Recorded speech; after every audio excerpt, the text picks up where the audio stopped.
अचलपूर कृषी उत्पन्न बाजार समितीच्या एंटी चेंबरमध्ये अडत्या तथा व्यापारी आणि बाजार समितीच्या संचालिकेचे पती यांच्यात चांगलाच राडा झाला।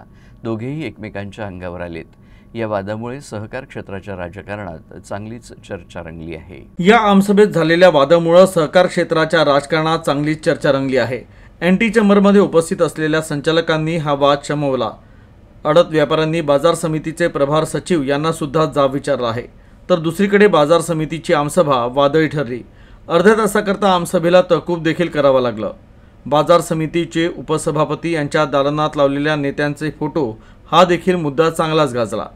कापूस सेस, कापूस व्यापाऱ्यांचं लायसन्स, कापूस व्यापाऱ्यांकडे थकीत असलेली 7.5 कोटींची वसुली, अतिक्रमण, ऑडिट नोट यासारख्या विविध मुद्द्यांवर देखील आमसभेत गरमागरमीची चर्चा झाली।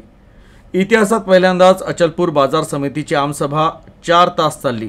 एंटी चेंबरमधील नेत्यांचे फोटो आणि अडत व्यापारी तसंच संचालिकेचे पती यांच्या वादामुळे पुन्हा अचलपूर बाजार समिती चर्चेत आली आहे।